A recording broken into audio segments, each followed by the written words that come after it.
Thank you for telling me, because you just made me realize something very, very important. I've been talking for about an hour and a half, and I haven't had any mic.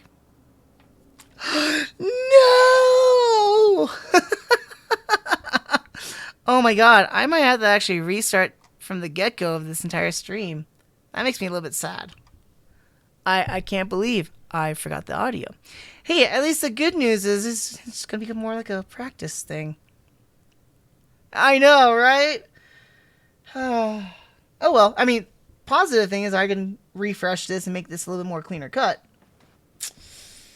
And I was at the end. I was at the my perspective on 0080.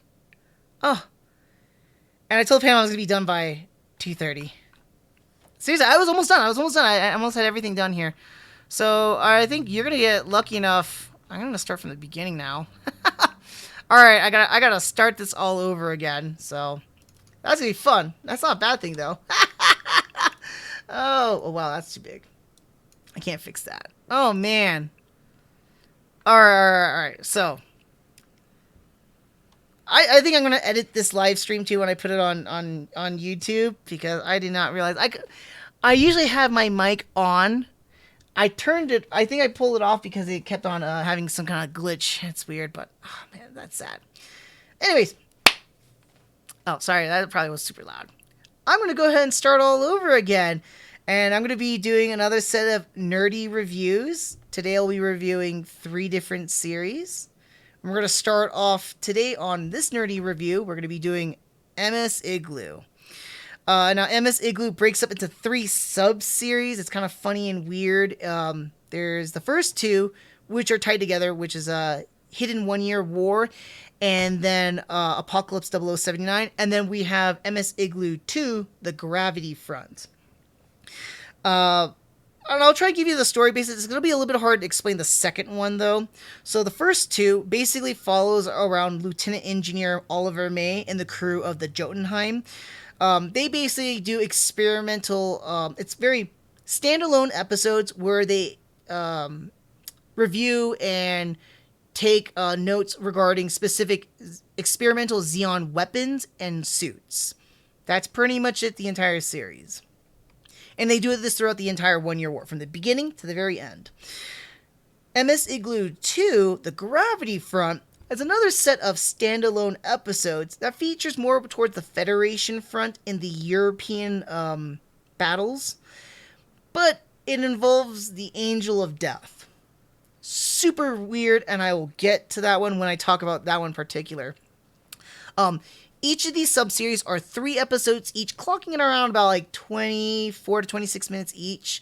Very bite-sized. Super short series, 9 episodes total, if I'm going to count MS Igloo in the entirety.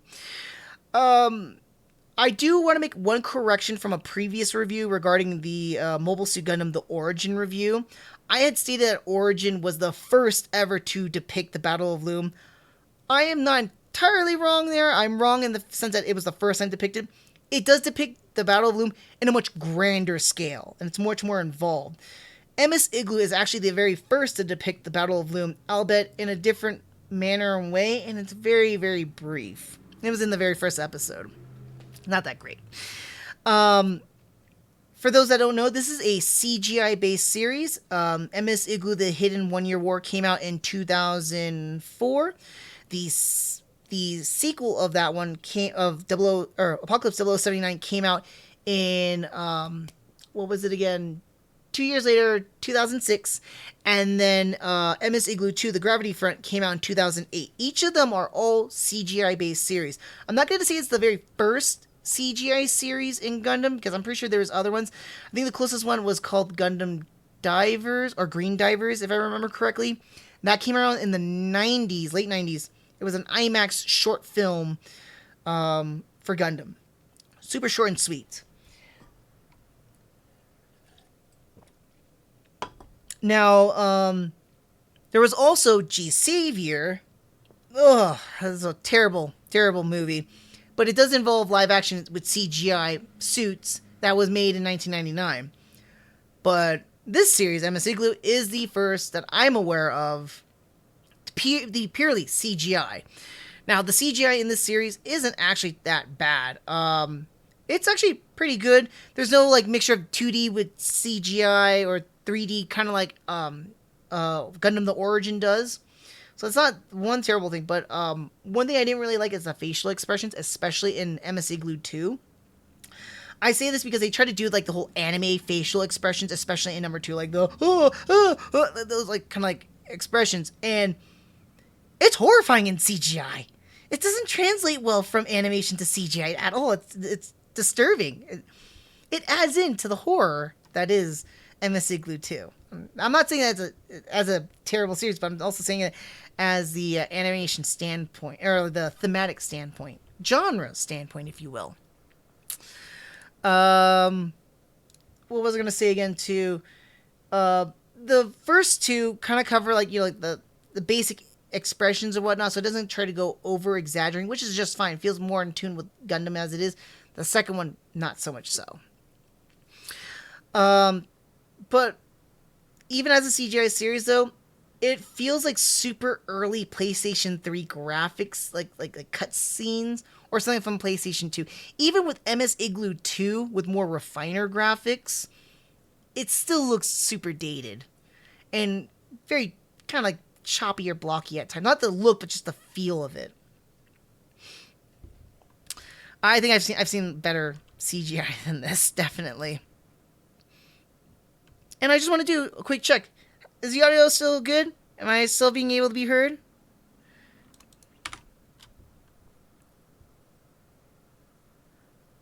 I don't know if you're still there, Tommy. I just like refreshed the chat. I just want to make sure everything's still good here. Or if there's anybody else too, because I hate how Twitch doesn't really update my viewer count, and it's harder for me to track down who's here or who's live.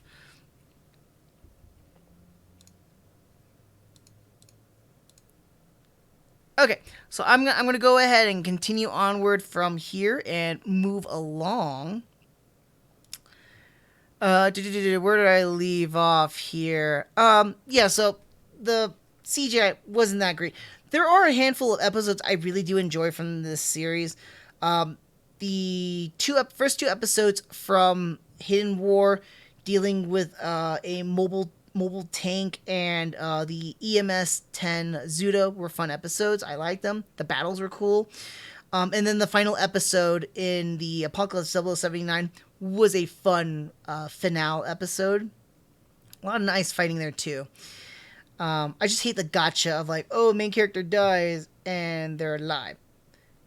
And then for the MS Igloo 2, the last two episodes dealing with the Type 61 tank and the I forgot the gun cannon name for that one specifically. Or so gun tank. I'm sorry, gun tank in that one.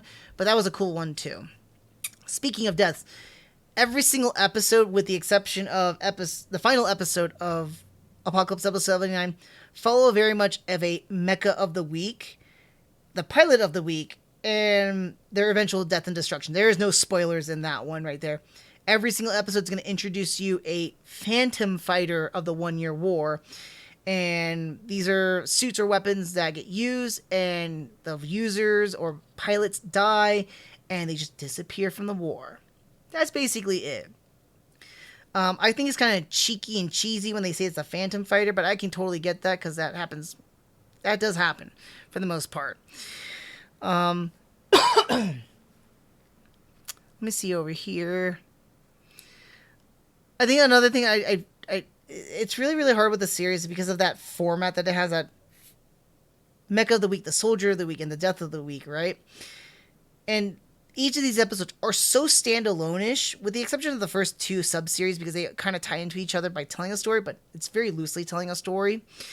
You don't get a real sense of connectivity, a real sense of connection to this series. It's like, okay, I watched the episode. Did it really have a pertinence? Do I have any connection to the characters or any development? Not really. Apocalypse 0079 tries to address this and make a little bit more cohesion behind it, but not by a whole lot. And definitely MS Igloo too. You can throw that out the window, and it doesn't even bother. It goes right back to the whole standalone episode. So if you really want something kind of standalone, bite-sized, you can jump into this, and that'd be fine. whatever, and it'll be okay. You want something like, with substance and storyline. This is not a show to go with on that one. This one doesn't do a great job of that. Some fans might argue with me there, but MS Igloo is not very, very strong within the community, in my opinion at least. I want to talk a little bit about MS Igloo too specifically because it is a very unique of the Gundam series. I would almost say it's very much closer to a Gundam horror series. I mentioned earlier the story revolves around, the Federation front at the European side, right? And it features this embodiment or ghost or this angel of death that you see every single episode. This female-based character basically haunts our main protagonist and is the main antagonist of every single episode. But she haunts them and then basically guides them to do kill essentially. I think it's kind of funny though, because in the last episode, and this is what I like about it, it's like I like the action, but I also like the story too. It's almost Saw-esque at the very end, where the main character is about to do what she's about to do, and then the angel of death shows like, "Are you sure you want to do that?" And it's like, "Yes, I'm committed. I'm gonna do it," and she does it, and then right there you can just play that Saw music, that like dun dun dun dun dun dun, and like it kind of plays back some like not quite flashbacks, but certain things that we didn't get aware of, and it's like one of those like, it's like a plot twist, and it's like, oh snap, you shouldn't have done that. And yeah, I thought that was something I did appreciate from that episode alone. But that episode and the cool fights and some of the ones and whatnot can't save this series entirely. This whole angel of death, I mentioned, it brings this like horror perspective because it's like a ghost haunting these characters. It almost reminds me of I think the series is called Hell Girl, if I'm not mistaken, where you would call the number and you would request your wish to Hell Girl and she'll make it come true, but then she'll drag you to hell afterwards. And it's kind of like that, where these characters have their like death wish. They want to get back at this particular soldier or do this certain thing. And when they do that, they end up signing their death contract and dying. And that's kind of like that weird thing. And it kind of reminds me of that series. And it was like very different for Gundam, especially dealing with this whole ghost thing. I mean, we deal with new types and new type ghosts, like projections, kind of like almost a lot of the Star Wars. But this was like a legit ghost haunting these soldiers. So I'm like, you got some horror right there. If that's not horror, I don't know what is then. That said, there's not a whole lot in the series I really truly enjoy, but I do want to point out something I want to add a little bit new to our series. I didn't do this as the previous reviews. I might want to address those suits later, but every single Gundam series does bring a brand new suit. Something new to the table, right? And I want to do a little segment about my favorite suit of the series. And as you can see right here, I have the EMS-10 Zuta. I think it's actually kind of a cool design. We see this starting in episode 3, and it goes throughout 4, 5, and 6. Really neat design. I think it was cool. It's kind of funny with the story how it was the Zuta versus the production of the Zaku, and Zaku's won out the bid with the Zeon army versus I forgot the company for Zimad. Zimad is the owner of Zutas. And Zutas are cool. Their fight performance is cool, except for when it gets to critical thrust output. It could be a catastrophic failure that can end in it does end in the destruction of the suit and the pilot. So I think that's kind of tragic about the suit, but it's a very cool design. I liked it. Very nice, sleek, simplistic, almost Zaku-esque. So I just want to pull that one out for you guys. Now for the other segment of, I'm new to the Gundam franchise. Should I start with this series first? This is one of the easiest ones I can tell you. No, do not start with MS Igloo first. This is not anything else I can say about that it's just a hard no. Even as a hardened, like, UC elitist or a fan of the Universal Century, this is a hard series to get into. As a newbie, you're not going to feel any connectivity amongst the episodes. Granted, the first 6 are going to be somewhat loosely connected. There's no true connectivity behind it. They're bite-sized, mostly forgettable episodes that don't truly correlate with the 1 Year War, nor make you feel comfortable jumping into any other series. If you jumped into this one, you try to jump into the original Gundam or Origin, it's not going to make much sense. It's not going to correlate, and it's not going to feel that good. As a longtime franchise fan, I can appreciate to some extent because it gives us these phantom fighters, but there are some inconsistencies in the history now, like as you know, the Gundam timeline progresses. There's some inconsistencies behind that. Apologize for that. And there's just things I'm like, it's just, I can't get behind. It's just not as enjoyable of a series to watch. So definitely, this is a big no for me. And a big no to you if you're getting into the Gundam franchise. This is something do not start off with. Now, as for a overall on this, I think this is a nice experimental CGI series. But the story, or very loosely put on story and approach, is a hot mess. Yes, it's standalone. It's meant to be bite-sized, but because it's focusing on these phantom fighters that don't really correlate to the overall 1 Year War storyline, it's not that great of a watch. Yeah, some of the fights are fun to watch, and there's some cool little twists, but not by a whole lot. I do appreciate that it also tries to introduce or inject a little bit of a horror genre into the Gundam franchise, which we do see some genre deviations, because this is primarily a war drama real robot genre series. But there are some deviations within the franchise, so it's kind of a nice welcoming one there, but it doesn't do a whole lot to save this series overall. Even as a UC fan, it's not something I would recommend unless you are someone who really, really wants to watch all of Gundam, or is a UC purist or elitist. So other than that, this is a series that's a definite easy pass, and it's not really to be watched unless you want to complete the entire watch, like what I'm doing. Other than that, Mobile Suit Gundam MS Igloo gets a solid 2 out of 5. Man, it sounded like, Zaka, you were giving a lot of negatives to this series. Why didn't you give it a 1 or anything like that, or even a 0? The only arguments I'm going to make towards that is because there's actual, like, some fun things in this series, and some people do appreciate the standalone. I do like some of the standalone portions, but honestly, for a series overall, this is something I just couldn't get really behind, and definitely something I can't really recommend. Again, it does have some merits behind it, though, and that's why I got a 2, I feel. Definitely can't go beyond a 2, and 2 is being very nice. It could have gotten easily a 1, especially with MS Igloo 2. But, yeah, that's how I feel about it. Okay, so I got that one down. Let's do another nerdy review here, and this time we're going to be covering 8th MS Team. I'm really excited to do this review, actually. So let me just jump into the story before I start gushing about this entire series, okay? So let me pull up this.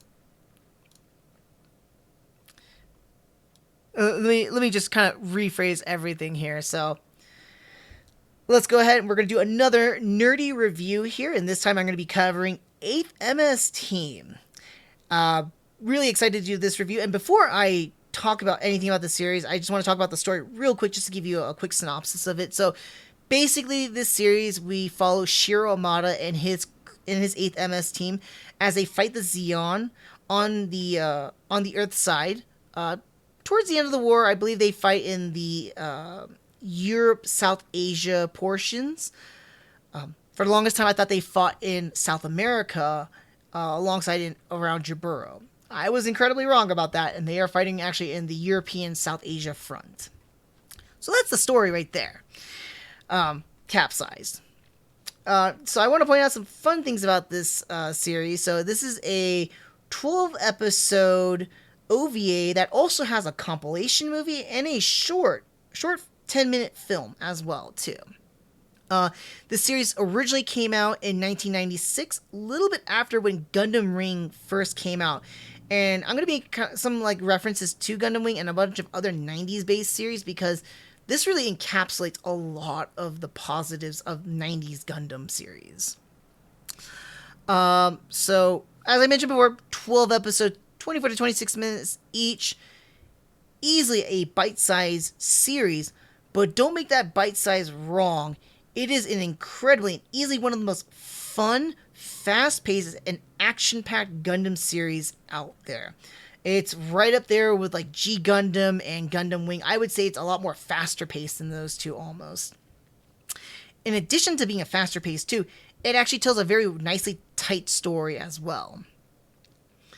A lot of the fighting sequences are a lot of fun to watch. It's not sometimes they can be boring around, but like not like in the context of Gundam overall. But the fighting sequences here are fun. I think particularly some of the ones I can give examples to that I really, really enjoyed were like in episodes 2 and 3 when they're fighting Zaku's in the jungle. The 8th MS team ambushing this Zeon team in the resistance village. Okay. Apologize for that. The 8th MS team ambushing a Zeon team trying to save a rebel village in episode 8, if I'm not mistaken here. And of course, episode 10's fight of Shiro versus Norris. Shiro in his EZ8 Gundam and Norris in his Goof custom. So those are some really awesome, intense fights. Speaking of fights too, I kind of want to talk about a little bit about the mobile suit and the aesthetic. So like this series has a really strong 90s vibe. The look, the tone, the appeal, the storyline itself too. Very much this story reminds me of an action movie spread out into a series. And a well-told action movie, by the way. So like that's what I'm saying. Like it's got this well-woven cast of characters. Nobody that you don't truly dislike. The story is very, very well tightly told, and then the action is like right there, hammering it down too. The looks and the aesthetics. I love the designs of the Gundams, basically. Also, a lot of the other suits too. Let me see if I can pull that up here for us. Bear with me for a moment here. Here we go. I think this is actually the series, not the. Where are you? I'm looking around really too fast. So, where the heck is 8th MS team? It was. Oh, I'm like hovering around and there it is. So like I like a lot of the designs too. Like I don't think we're gonna see a good 8th MS team. No, it's not gonna show the 8th MS team, so I can't show that. But like a lot of the designs, like the Gundam here or like the EZ8, even some like other cooler ones like the Goof flight type. Or Norris's Goof custom right here too. So there's a lot of really cool mecha designs, redesignings too. I really love a lot of them. Very crisp, very sharp, very detailed too. I mean, like we look at the Goof custom and we can compare it to like older ones. We got a lot of these like finer lines, finer details. Just, it's all to look at. And then when they are live on the screen, it's very, very cool. The dubbing in this series is fantastic. I love the dubbing. Again, this is a series like a bunch of other series. I feel like with a lot of the 90s based, not 90s based, but a lot of Gundam series dubbed at this time frame. So you got 8th MS Team, Gundam Wing, G Gundam, the original Gundam, Gundam 0080, 0083. A lot of those Gundams dubbed around that same time frame feature a very strong cast, solid voice acting all around. I feel like everybody was pitch perfect for their character and does a great job just like expressing everything from the excitements to the horror to the downright intense moments or even the funnier moments too. I think everybody does a great job. Solid voice acting. I can't tout even enough for that. Let me see what else we have here. Again, I mentioned about the characters too. A lot of them are very interesting, well-rounded. Even there's characters some I don't like Mikhail, which I don't like a lot of cowardly-based characters or like whiny ones. Which is funny. A lot of people say like I'm whiny. I'm like I'm not whining. I'm only complaining. You don't want whining, okay? I can show you whining. But, Mikhail is an example of a character I did not like. I didn't like him in the beginning, and he slowly progressed to be a better character towards the end of the series. So, like, he's a little bit better. Not by a whole lot, but yeah. That said, though, the only thing I don't like is that Shiro, the main character, kind of tends to be like a Mary Sue of the series. Everyone tends to like him, but it's I feel it's valid reasons. Like, his crew like him because of who he is as a commander. Some of the other characters might like him. Even the Federation top officers might like him because of who he is as a character, or have other motives too. But I still feel like he's very Mary Sued into the series. Speaking of Mary Sued, Shiro has a lot of this bravado, this attitude that you can find a lot in like action movies almost too. But at the same time, I feel like sometimes that bravado tends to have him have these like character expressions or reactions that seem a little too extreme that take me out of the series a little bit, because it's very real robot. A lot of this action and story, it's very tight and very grounded, but like the ground Gundams. But sometimes Shiro's reactions seem to like verge too much towards like to the anime-ish. I mean, it is anime, but like goes too much out there. Like, there's a scene in a episode, I want to say it was 6 or 7. I want to say it's 7 or so, where Shiro and Aina are in the gulch, and they see a DOP and a Skyhopper chasing each other, and they're firing. Skyhopper's firing at the DOP, and the machine gun fire is almost hitting Shiro, and she's like, "Stop it!" And Aina's like tackles him down not to get shot. And I just think it's so silly and stupid and just out like melodramatic, almost like, why are you shouting at two fighter pilots that can't see, they can barely see you and definitely cannot hear you? So I just thought it was just too outrageous at times, a little too much. Other than that too, let me see here.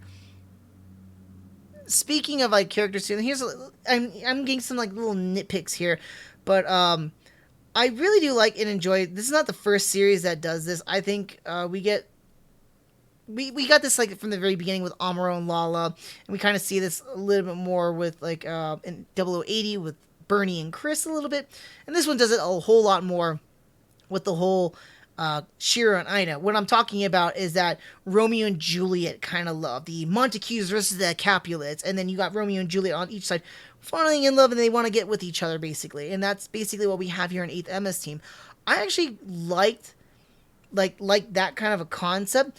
I just feel that the love between Shiro and Aina is too forced. I get that there's that theory of like, hey, they were through some traumatic experience together, and that's how they bonded, and that's where their bond is. I never been through that necessarily, but like all I have to say is like it's just a little bit hard pressed for me to believe in it, and I feel like it's too forced too much. I can believe it to some extent after the fact of the matter, and I like how it's played out in the episodes, but definitely in the first episode and then episode 6. Yeah, I think it's episode 6, where they're through their extreme moments and they get closer because of that, and I feel it's just too forced at times, but it works out for the most part. Just a small little nitpick here. Speaking of which, too, so there are 12 episodes. 11 of them are primarily like the whole entire main story. The 12 episodes more like an epilogue, and it's basically Kiki and Mikhail trying to find Shiro and Aina. And when we were following them throughout the first 11 episodes, no discussion about new types whatsoever. No introduction, no nothing. They're trying to keep it short, simple, keep it grounded. Ground Gundam again. Grounded to the realities of the war, mostly with old types. So they may make a joke about like precog, like a small little throw in there. It's like, pebble in the ocean, and that's about it. Nothing else about new types.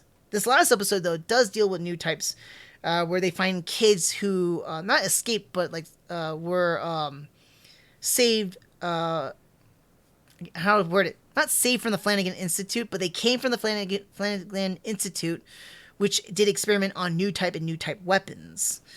We also see these kids having that true new type interconnectivity, kind of like I was talking about earlier on, like with the natural new types. And then more so, a lot of knockbacks to the original Gundam itself too. Primarily in that episode where we see it's raining and then there's this swan that lands into the river. And that's like knocking right back to Amuro and Lala's first encounter, where Amuro runs into the cabin because it's raining, and then they encounter each other because of the swan. I'm gonna be right back because my wife just got here, and I have not finished. So I'm gonna just mute myself real quickly here to help her out. I'm gonna go on a quick break, but I'll be right back, guys.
All right. this off this morning? Which one? Did I turn this off this I morning? turned it off. Can you What? turn that back off again? What? The Oh, sound, because I'm recording. That's why. my shit is getting too humid. You need to hurry up. Okay, sorry. Ah, I know I turned down the sound earlier and I forgot to turn it off. Ah, the wife came home. By the way, Tommy, if you're still there, Pam says hi. She might stop by and say hi on the stream itself. Let me refresh this. Make sure everything is still good. Apologize for the longer hold here. Okay. All right. There we go. I think I got everything up and running again. I think my last talking point here, I was talking about the episodes with the knockback, with the new types and so forth. So, but yeah, I enjoyed how they make references to the new types in the last episode, alongside with knocking back towards the prior series, like the original Mobile Suit Gundam, with the whole swan in the rain and the first encounter kind of thing. So I thought that was like a nice little touch to it. It was a lot of fun. One thing I want to last touch on with the series overall that I didn't get to talk about was the music. Really love a lot of the music in this series. The opening and ending themes. The ending was not super great, but the opening theme really just sets the tone and pace for everything you expect in 8th MS Team. I highly recommend, if you've never seen it before, why not definitely just YouTube it real fast or try to Google the opening sequence for 8th MS Team, and that tells you you're going to be in for a good time watching this series. Hey, Tori! I think, tempting, you're Tori, right? I'm pretty sure you're Tori, because I'm assuming that's Tori. And Pam says hi. You know you can speak too, hun. I know. So to continue alongside too, so the series itself has has a spin-off with a compilation movie and a short 10-minute film. I'll start off with the compilation movie first, and then we'll talk about that short film. So the compilation film, which is called Miller's Report, came out in 1998, 2 years after the main series, and it serves more of a connectivity bridge, or like a more cohesion between the episodes of 7 to 8, and it features a lot of footage from episodes 1 and 6, where Shiro and Aina were in their life and death situations. What makes this movie really, really good is that it tells a much more cohesive story and explains a lot of these, like, what had happened or why is this happening between episodes 7 to 8. Because usually, like, from 7 to 8, it was kind of like this weird streamline where Shiro didn't get, like, a trial or anything like that, and they were already on to the next mission. So this one bridges the gap by explaining a little bit more about Shiro's trial and what came of that, essentially. We get introduced to a brand new character by the name of Alice Miller, and I think it's kind of funny because I could swear when I originally watched this on Cartoon Network when it aired on Toonami decades ago, that they aired Miller's Report alongside with the series. So like as soon as we got to episodes like 6 or so, they aired Miller's Report in portions, and then they aired the remainder of the episodes. It's funny enough because when I have my actual DVD of this one too, when I first purchased, not this one, but when I purchased 8th MS Team, I purchased it on a DVD I didn't realize was a bootleg. My first foray into bootlegs too. Never even knew about it. And that bootleg had like a play all, and when it played it all, it played Miller's Report movie right in between those episodes. So I always felt like when watching it, it was supposed to be part of it. When I watched it on the Blu-ray released by Right Stuff, though, which is the correct one, the movie is not in there, so it felt incohesive, and I was like, where is this Miller character? I could have swear she was in there. She's an interesting antagonist for Shiro, and I mean, it's not without good reason, though, but I think she just tries to do it in a little bit more of an extreme manner, just like how Shiro tries to go about his own mannerisms, too. Let me see here. So yeah, like the movie Miller's Report gives it a lot more of a cohesion of what had happened during that time period, such as Shiro explaining, because like the series has a really good ideology about like Shiro coming into the war, about like wanting to fight but also wanting to like explore or see things, and then that shifts after meeting Aina, and then it shifts even furthermore with the second encounter with Aina, and he becomes more this I want to fight this war on my own terms, and I'm going to try and not kill as many people or save as many lives as possible. And when you watch in the series, it's a little bit kind of like naivete or whatnot, and it's kind of stretched out because, like, everything's told in a very solid story. Like, it's all set in stone for the most part, but it just didn't feel as cohesive. When you watch it in the movie, because they put all the series of events together rather than watching it over a span of several episodes, it makes more sense for Shiro's character overall and why he does what he does. It also gives a little bit more of an argument against towards like the whole federal the court trial, and of course with Miller's character too. It's interesting how she's trying to convert Shiro into things like, oh, you've been swayed by Zeon booty and stuff like that. You need to come back to the Federation, but like. Federation's not as good either, and no, this is love, not a booty call.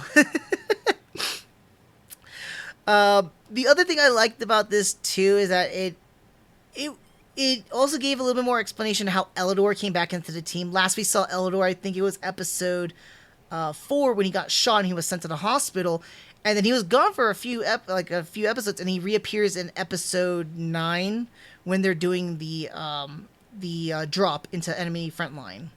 So I thought it was kind of nice to see how they introduced Elidor. And speaking of that enemy drop line too, it explains like how they came across that mission, because between episodes 8 and 9, all of a sudden they were in this mission where they're being dropped from a Medea ship into enemy front lines, not just like advancing. They're literally being dropped into enemy lines. So it's like, wow, what's going on here?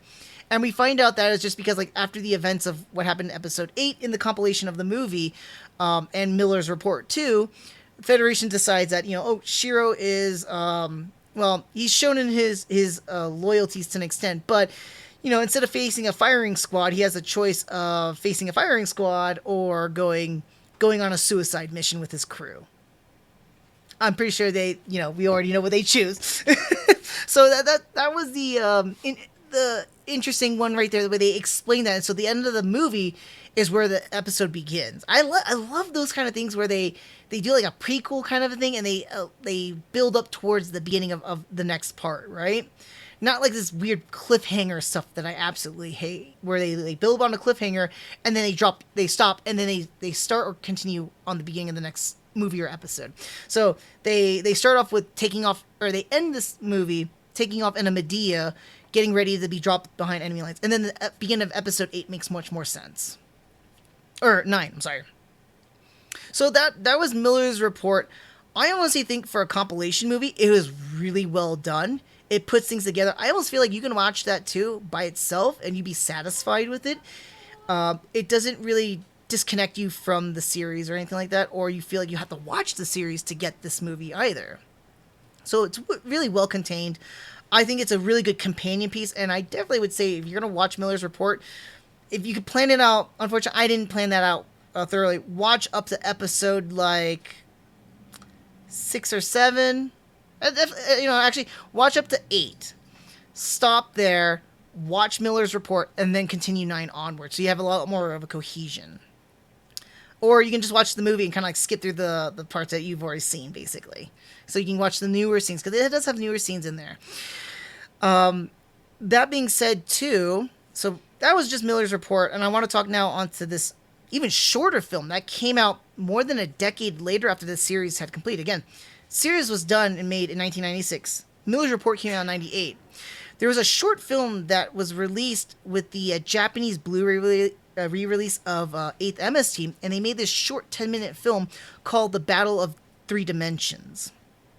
The short story, the quick synopsis on that is that Shiro and the 8th MS Team, it takes place between episodes 8 and 9, because Elidor is not there, but we take place between that time frame, and it has Shiro and the 8th MS Team trying to cross a bridge, and they are attacked by a Zeon force.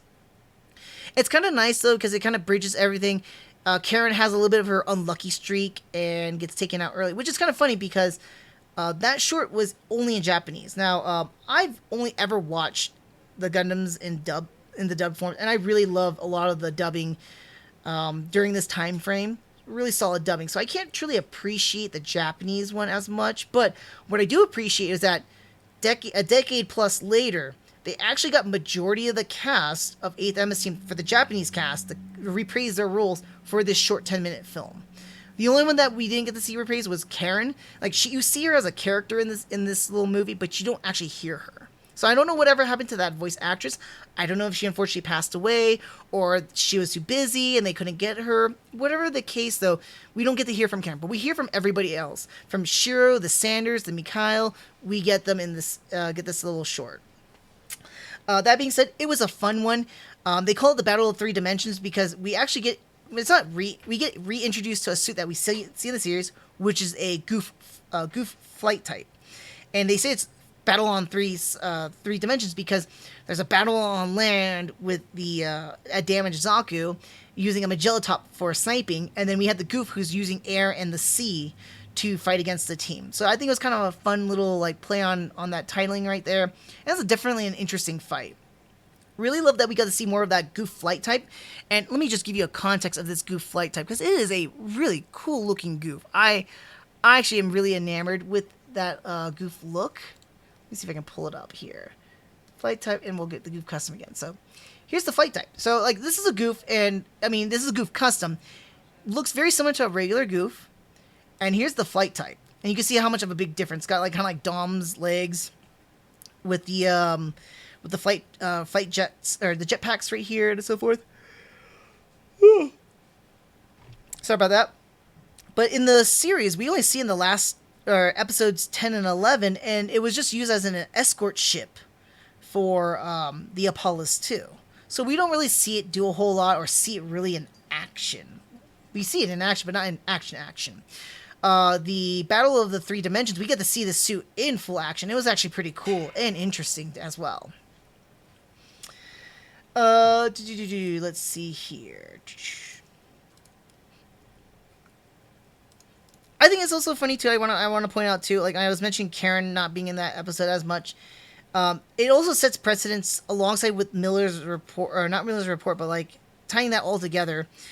Karen's streak of unluck during the fights. So she was getting unlucky during that bridge fight, and then even more so when we get towards the suicide mission. And Karen just really not getting super lucky here and almost dying more than once. So I thought that was kind of a cool little knockback, a nice little thing. Oh, I don't think I had that up. Oh, I apologize. So let me go back again. I apologize. I talked about the suits, and I didn't even have the suits up here. I sincerely apologize. It's hard to juggle between these two things here. So back to the suits, right? So we see in the Battle of the Three Dimensions, we get a Goof flight custom. So I'm going to show you an example. Here's a Goof custom, though, which is in the series, too, which is Norris's suit. But Goofs generally look very similar to this, minus this sophisticated machine gun, because usually it's within their little fingers. And then we get the Goof flight type. And you can see, like, it's a much more different, much more, like, robust design. You got the Dom-esque looking legs right here with the jetpack and atmospheric engines right here. Some of the shouldering right there, and then a little bit of the backpack for the binders. So, again, it's a cooler look for the Goof. And just as I mentioned, too, we when it came to episodes 10 and 11, we only see these suits assisting or, like, flanking alongside with the Apollos 2, never actually conducting any fight. It was in action, but it wasn't truly in action. So that was the one thing I was kind of disappointed, but I was glad to see that the suit was actually fighting in the Battle of the Three Dimensions and doing a lot more, which was really, really cool. Added a very interesting fight, I'll say that much. Going forward from there to let me go right back to there, because you know what? Talking about fate. I don't know why it keeps doing that. It keeps fighting me. That's okay. Let it fight me. not this one here. This one here. So one thing I really liked. So another thing I wanted to kind of do introduce to this to our nerdy reviews here is favorite suits. Every single Gundam series that gets introduced into the franchise actually introduces a bunch of new suits. So 8th MS team is no exception to this matter, and actually they have a lot of really cool suit designs. I don't gush a lot about Federation designs or anything because I don't really care for Federation suit designs, but I kind of like some of these designs here. Like I do like this ground GM.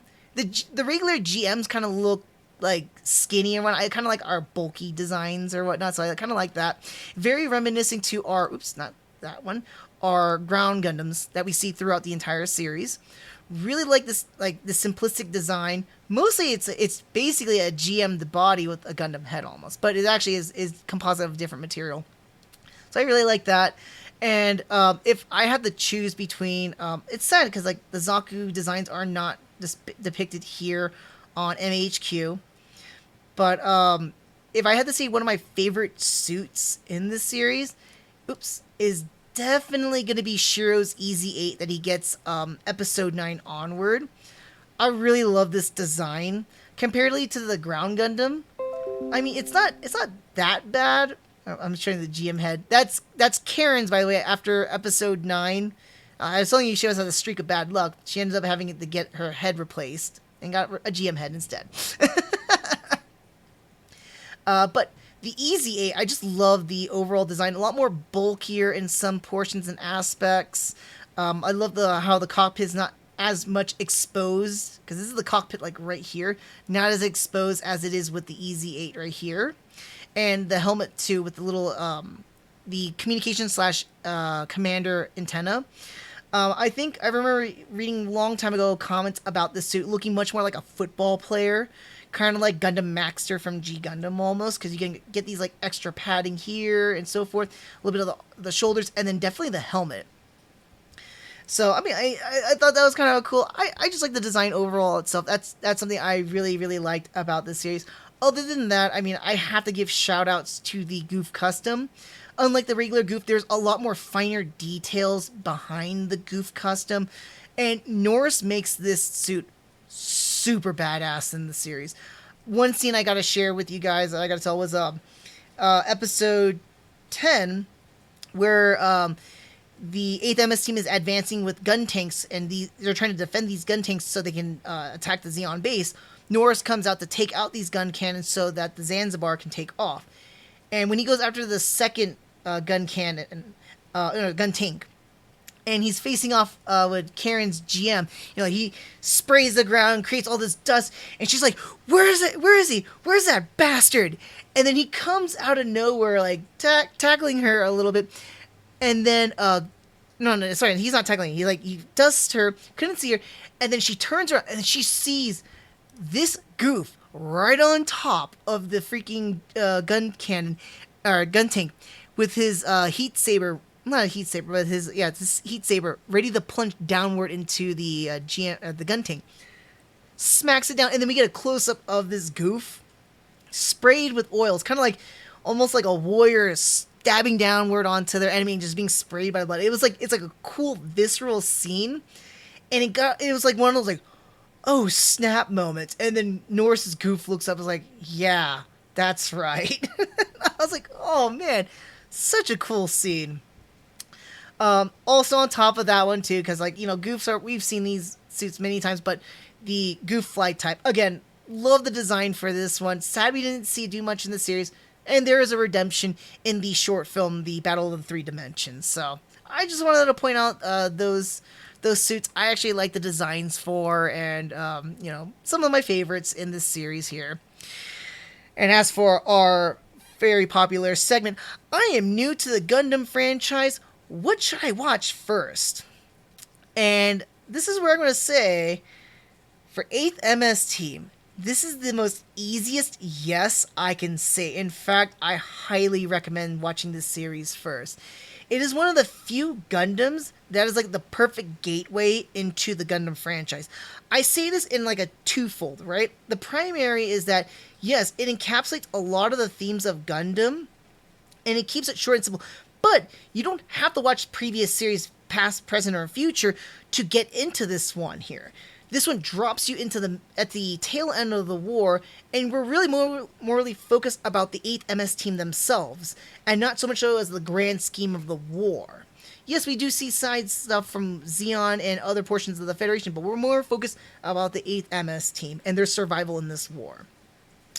That being said, too, it is easily the most well-told, evened out story, well edited and paced, and thorough action throughout. There is a even amount of time between the two. I feel like anybody who watches this series would agree with the context that this is like watching an action movie spread out into a series form and 12 episodes. I'll say 11 episodes because the 12th one is an epilogue. I don't count that one.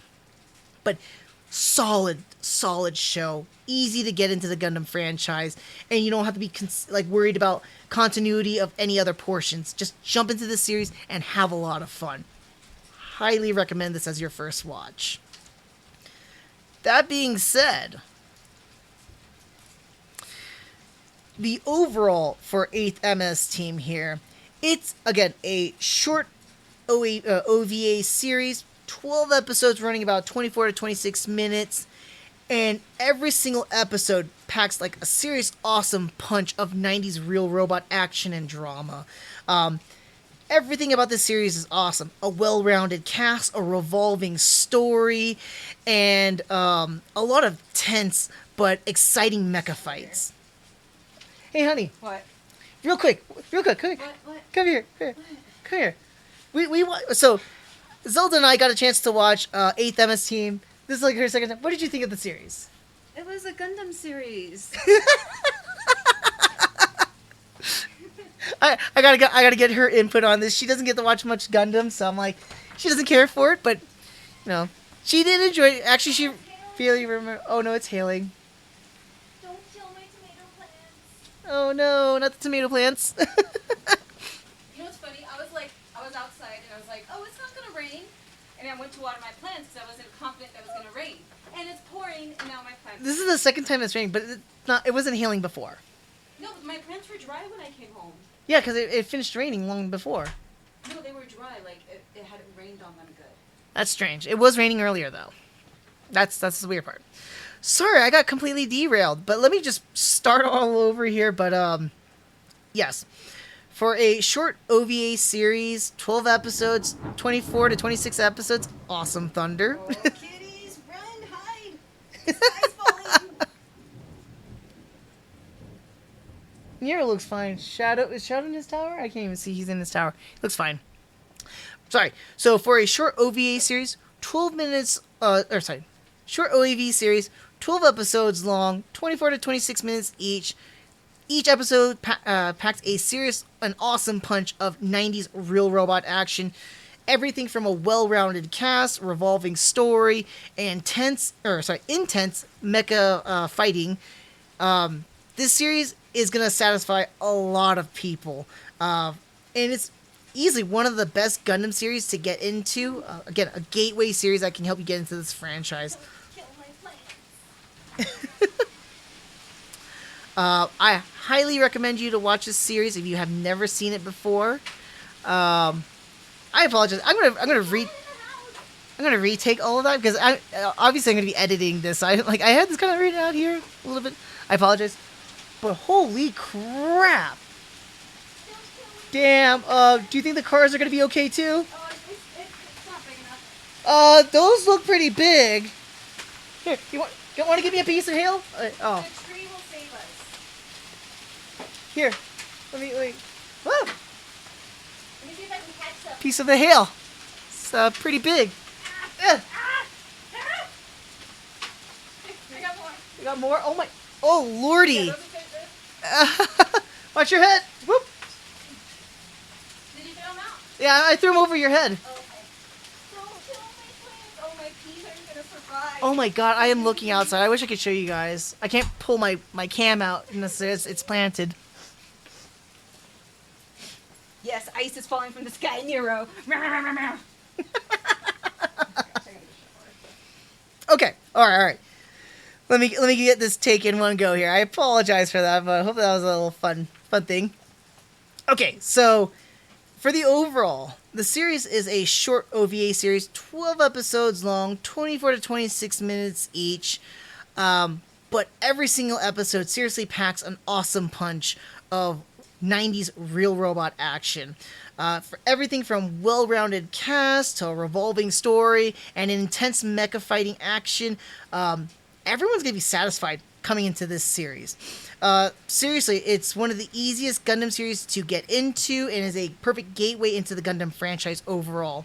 I think that the series does have some lackings in some portions, some over dramatic, melodramatic stuff, but honestly, there's nothing truly wrong with this series. I have a hard time trying to really find things I don't like about this series. Easily one of the best pickups for the Gundam franchise, and I would say, and highly recommend, watch this if you haven't already done so. That being said, 8th MS team gets a solid 4 out of 5. And it's kind of weird, like, Zaku, why are you saying that you're giving it a 4 out of 5? You were talking all this good stuff with some nitpicks. Why are you not giving it a 5? And I'm like, there are some things that I kind of nitpick with this series itself, too. And I honestly, like, for me to give something a 5, it has to be, like, a masterpiece. There are some moments that Shiro kind of grits on me. The pacing is still solid. Not get me wrong, and the story is well told. But I just feel like, no, I read the chat, Ice. I just try to get to the to my review. Long story short, I actually did all these reviews, and I forgot to have my mic connected, so it kind of sucks. But I do read the chat, and give me a second here. I just want to kind of round off here, and then I want to address your big blurb right here. But yeah, it was I forgot where I was at basically. But yeah, it's not super for a 5. I think if this series was to get a 5 for me, I wish it was a little bit more tighter. I need more from Shira and Aina. Their whole love angle, again, feels way too forced for me. Feels too plotty, and it drives me nuts. Then also, there's a scene where they were supposed to die. I forgot to mention that too. But like, I get irritated when I see plot armor used in such a egregious manner. So someone else who gets shot in this manner dies, but then someone else gets shot in this manner. Like our main character is shot in this manner, they don't die, and I call shenanigans. I think the only thing I had someone else argue with me before in the past that they said that this wasn't plot armor was because they were in a Gundam, which is different material. But I'm like, I can argue that one, and I can pull up our MHQ for that one here. But let me go ahead and read this right here.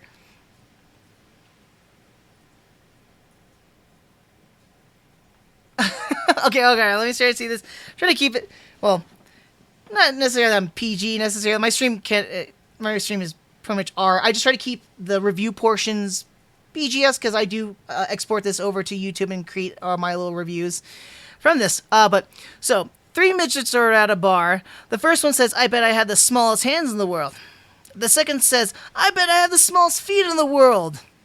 The third says, "I have the smallest dick in the world." I know where this is going. So they go to the Guinness World Book of Records. The first one says, first one comes out and says, "Yep, I have the smallest hands in the world." The second comes out and says, "Yep, I have the smallest feet in the world." The third comes out and says, "Who the hell is Absolute Nerd 209? Yeah, I got myself shot in the foot. That's okay. I'm fine with that one. I mind telling jokes. That was fun though, Ice. I appreciate that. Even though it's a knock on myself, I don't mind. But yes, for anyone who is just jumping into the stream right now, and this has actually been going on for a long time, actually. Apologize for the it's about 2.5 hours. I actually finished this up about an hour ago, but what had happened was I forgot to plug in my mic like an absolute dumbass I was, and I did the whole entire review. So far right now we've done 2 of 3 reviews. I've already reviewed, let me get that up here for you guys. I've already reviewed MS Igloo, and we just finished up on 8th MS Team, one of the better, stronger Gundam series I highly recommend watching if you have never watched Gundam before. And we're going to be moving on to our next and last review, too. That being said, I mean, I will respond to your guys' comments. I'm going to try and find time in between because I have my little points and everything. Again, I'm trying to keep this to the review for the most part. And then I will, like, after every major point I make, I can break and, like, read your comments. Or if I can get at the very end, I will try and address it. Because I do want to address you guys and chat with you guys. It's always fun. I was trying to keep to a time schedule because I actually have a part 2 for my stream here. It wasn't so much so as just my anime review here, but also doing some game streaming too. And I will be announcing a little bit more at the very end once I wrap up this review. So unless you guys got any more comments you want me to address or any other fun jokes you want me to tell that you post to me, I'm going to go ahead and continue with our next review here. And yeah, it's very much so akin to, like, you know, anything you would watch on YouTube. I'm just not doing any of the glitz and glamour on YouTube. If you go on my YouTube page and you'll see some of my older reviews under the solid reviews titleage. I used to do a lot of good editing and stuff, like, well, not good editing, but I used to edit like things together and do a narrative voice for reviews.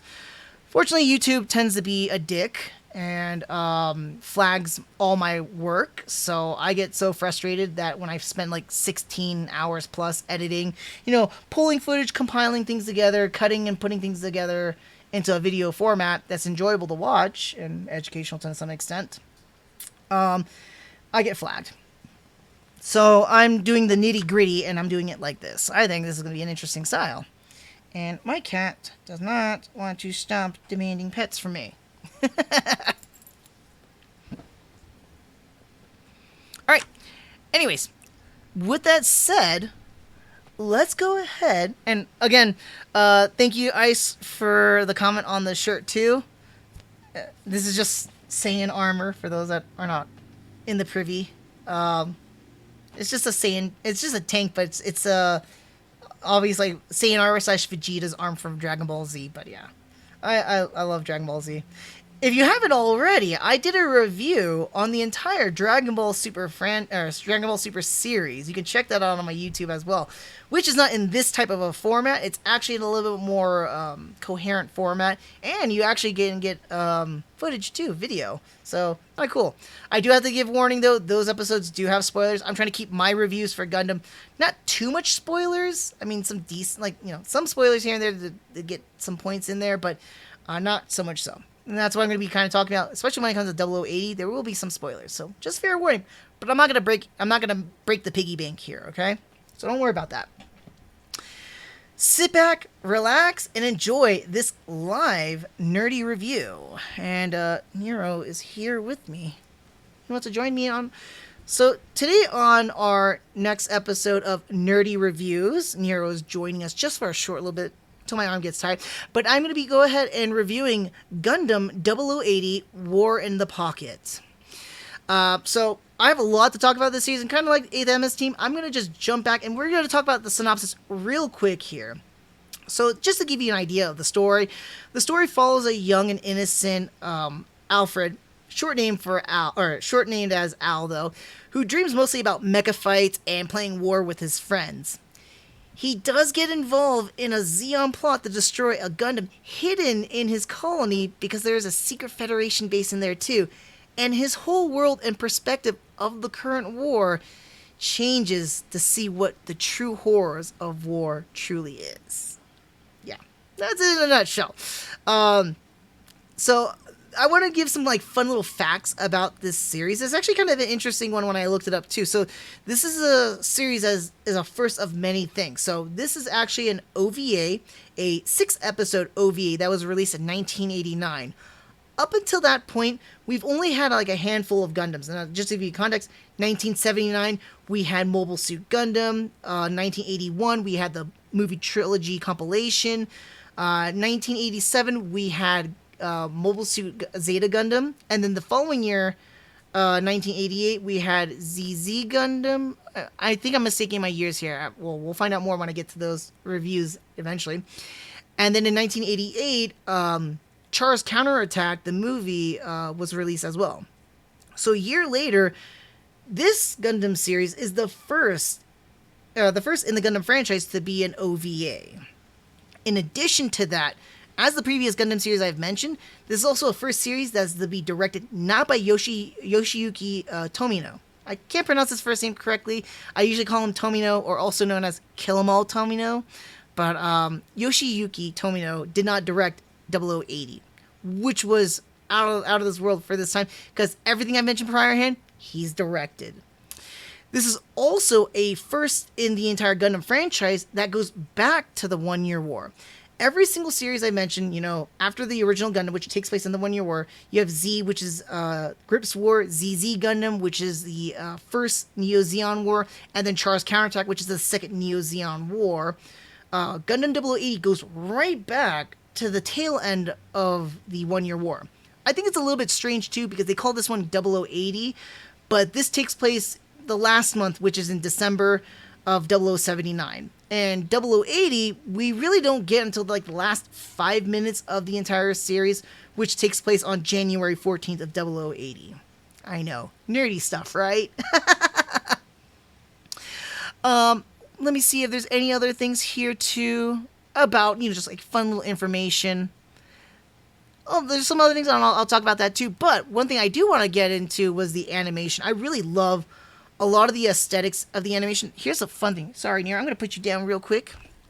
So, let me get you guys on the par here with me. So, what I have here is, you know, as you saw the cover, this is the cover of the Blu-ray for Gundam 0080.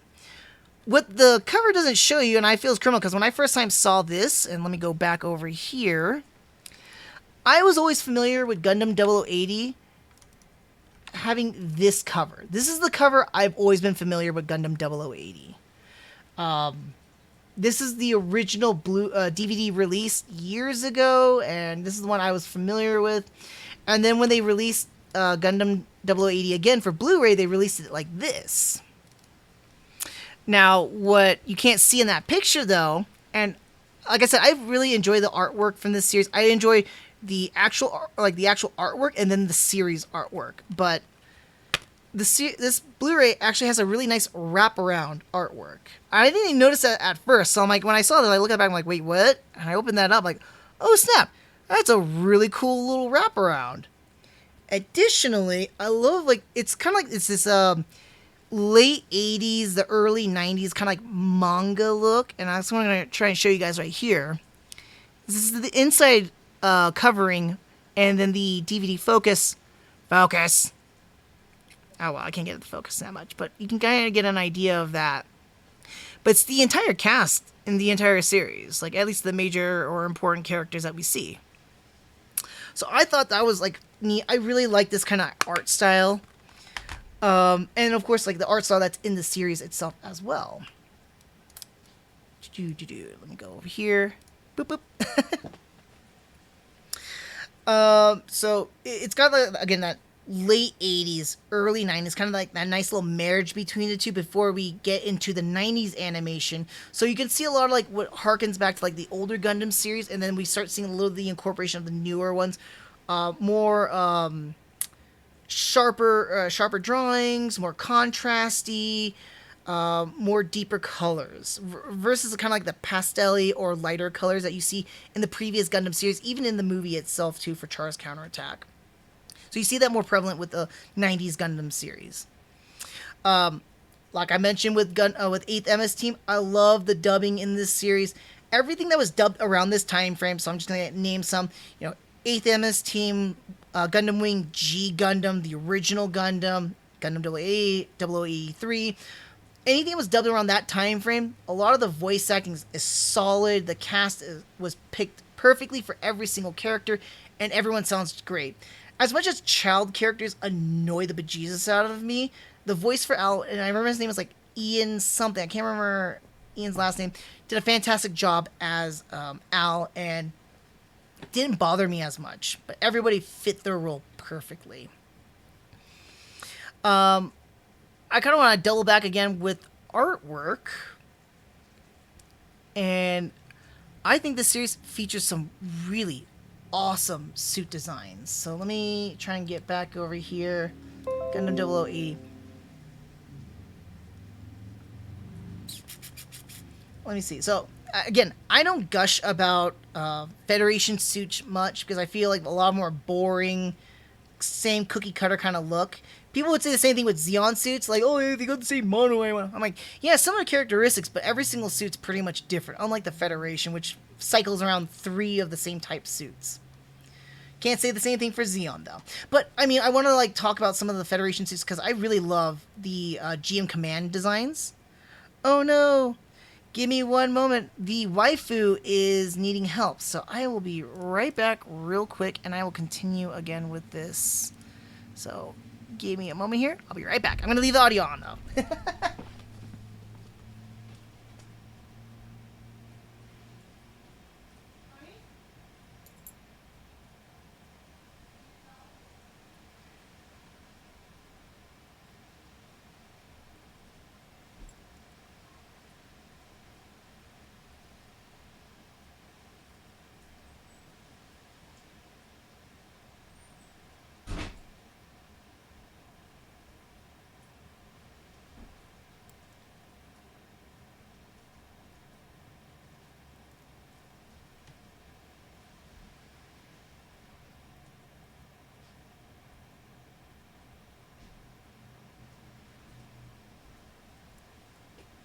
I'm coming back. I'm sorry, guys.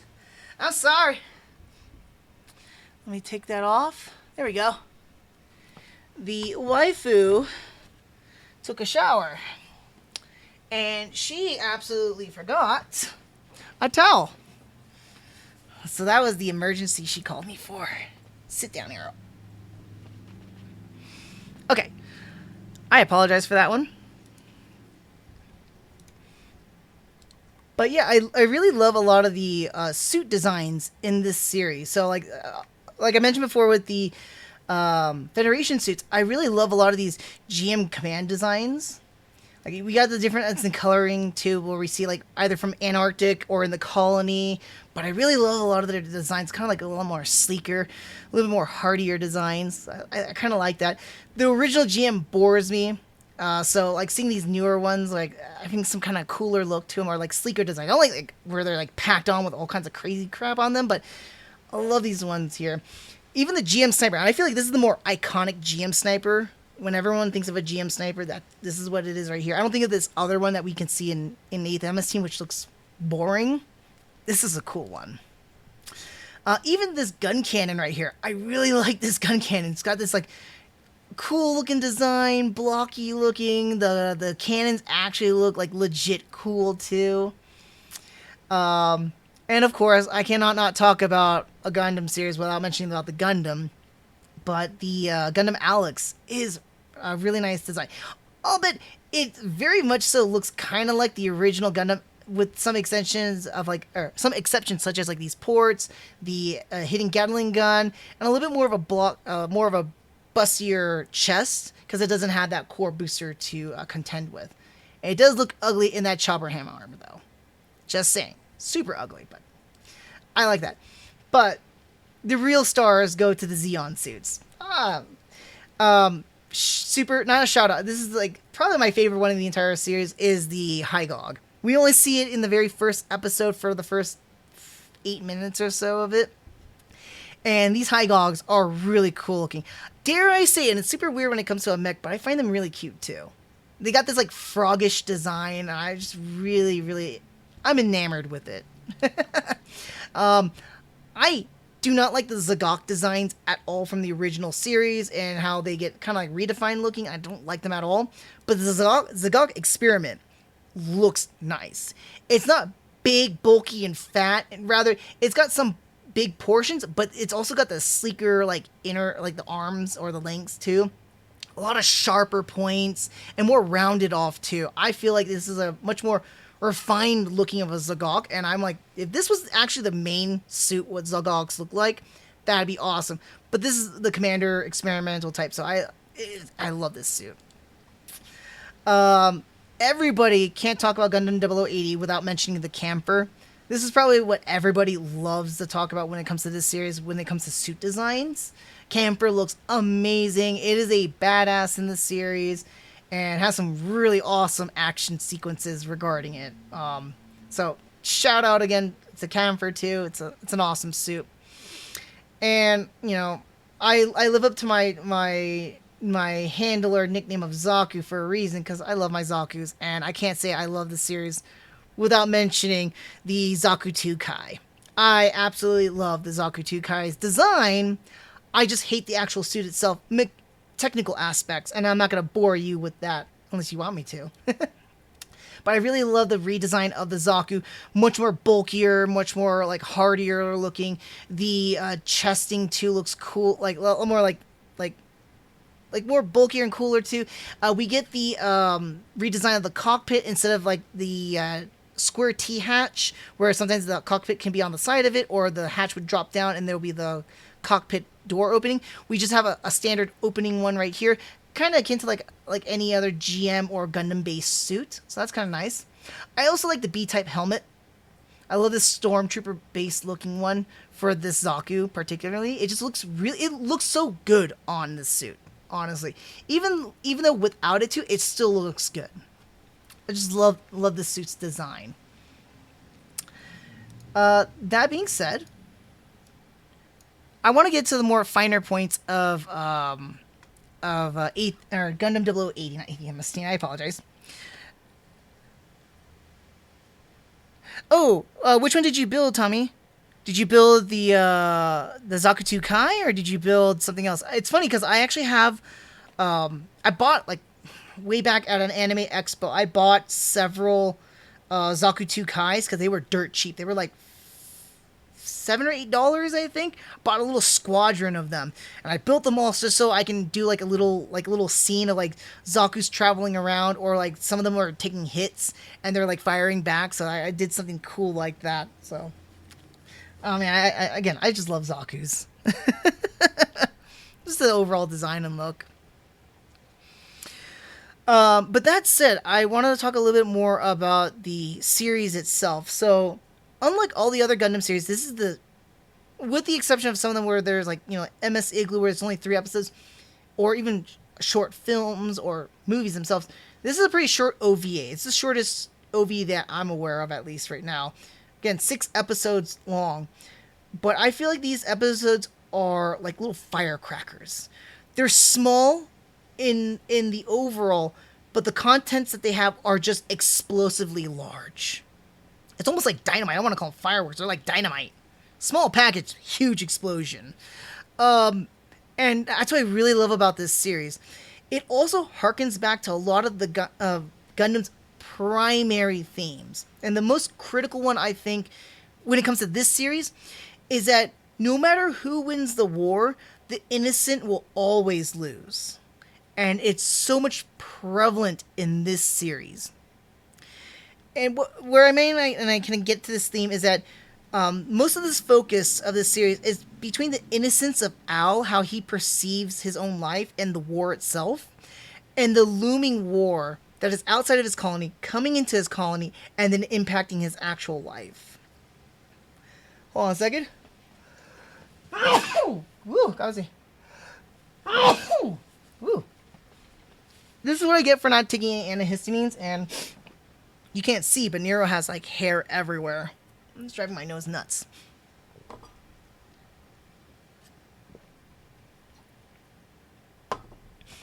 But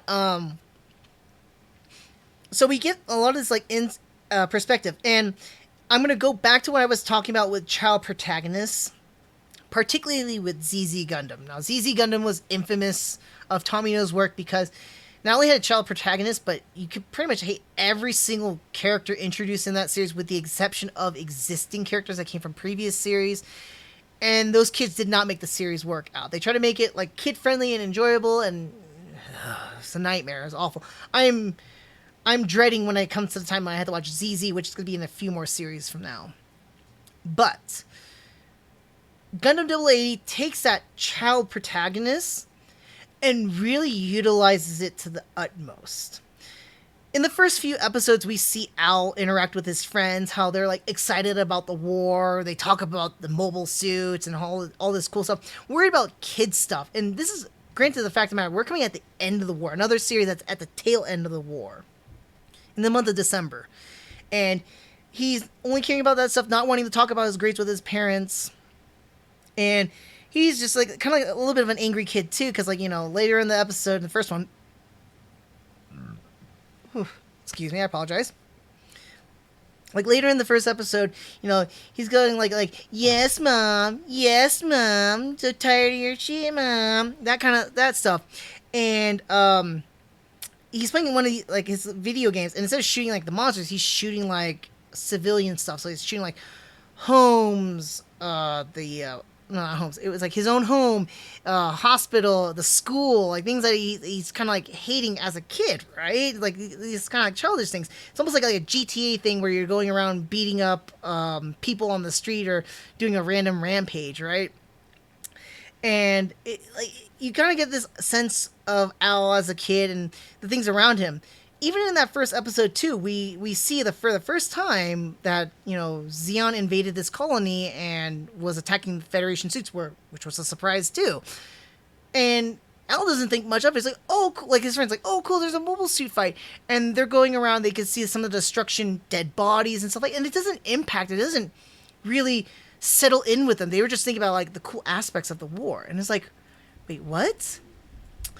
I think it's also an interesting perspective, at least for me too, because like this is, well, I didn't realize it at the time, but later on you learn that it's a neutral colony. So you go like, wait a second, this is a neutral colony. Why are Zeon Federation soldiers fighting within a neutral colony? And it kind of like raises even more concerns and worries. And then we kind of graduate with that one too. Once Al meets Bernie and his fascination with the Zeon Zaku and the Zeon soldiers, and then working alongside with the Cyclops team. Now, with all of that presented, though, we starting to see a little bit of a paradigm shift of Al's innocence. We start seeing that, like, he's trying to, like, he's enamored with the Zeon soldiers. He wants to do stuff with them. He's helping them out, like, pulling up, like, guidance within the maps in the hangar/storage areas and stuff like that. Not well aware about the situations about, like, hey, these are battle-hardened soldiers that are more intent to do stuff that could do more harm in the colony, but you're not aware about that. And all of this kind of culminates with Al's innocent naivety and then the innocence of the perceived or false perception of innocence of these soldiers when it culminates to episode 4. And 4 is where I like to call shit hits the fan. And when it hits the fan, it is wow. I will talk a little bit more about that one too in details. But once we hit 4, everything shifts. Because that's the next battle that happens in the colony. And then all of a sudden we start seeing with Al starting to realize the things that war actually presents. The people that he knew are dead. Like, he just spoke with them the day ago. Now they're dead. The buildings that he kind of go to every day or been around, like his school or buildings around him, he's starting to actually realize the damage that this war has actually brought on, or even the dead bodies that are presented there. The war is no longer some kind of this innocent fantasy of pew, pew, pew, pew, pew, pew. It is becoming real for Al. And that progression, that change in Al's perception of the war and how he loses his innocence as that progression is like, it's not revolutionary, but it's all like, wow, oh crap. And then of course, as we progress towards the end of the series, like, you know, we come across his friends again, and he's like, oh man, so glad that the fight just took out the school or whatnot. And I was like, hey, what happened to all the students? Is everybody finally, oh man, it happened at night, nothing to worry about. But dude, check out, I got these ammo casings I found. And I found this giant ammo casing too. It's like the two polarized perspectives of innocence, right? Like the pure innocence of naivety of the war, and then the innocence that's being changed because of that war. And it's just, whoa. Big character development right there. Big character change. And then Al alters completely by the end of the series too, with the events that transpired in the last episode. I don't want to spoil that one. That is a awesome one to come across, but yep. Speaking of that too, I want to kind of go with more a little bit of the innocent stuff before I dive into episode 4 particularly. But there's also the other portions of innocence that's brought into this series. And what I want to talk directly about is Captain Harding and his duality of using innocence. Captain Harding is the captain of the Cyclops team, and he is a battle-hardened veteran. This guy can be pretty sinister and not sadistic, but pretty sinister. And he comes off very hard with his men, very straight and stern. But because of what their mission is to do, and to give you the context of their mission is to infiltrate Site, and if I'm not mistaken, Site 6? I don't think so, but Site 6, to locate this hidden Gundam and destroy it. Later on, finding out that if they don't do it, the colony will be nuked. So it's kind of like an ulterior motive that's altruistic in some nature, but at the same time, not truly altruistic. Who knows? We see the horrors of both Federation and Zeon, and I'm glad that we see again with Zeon's side of things. But back to Harding, though. Like, in perspectives of him trying to, with the perspectives of Harding and the crew trying to sneak into Side 6, like when Bernie gets stopped at, and I don't know what to call these people, they're like cargo inspectors, basically, and he comes across, like, we've only seen him at this point ever be so stern and serious. And then when he's talking to this cargo inspector guy, he's like, "Oh, gee, we completely forgot this in the crew manifest, or the cargo manifest, but if we don't get these materials, we're going to go bankrupt. Our company's going to go bankrupt. And if we get bankrupt, how we're going to deal with our customers, we're going to tell them." And he's just being this innocent, like, totally super different character than when he's, of course, it's espionage. They're trying to do, like, secretive stuff and spyish stuff, so he has to be something completely different, but it's a duality, and he's playing off being, like, this innocent person, like this innocent construction worker. He does it again, too, when the police come by the storage hangar that they are at, when they're unpacking the camper, and Al tries to find them and utilizes the police to do so. So we see this duality and innocence with him again, and even furthermore, and I think this is a little bit more sinister, too,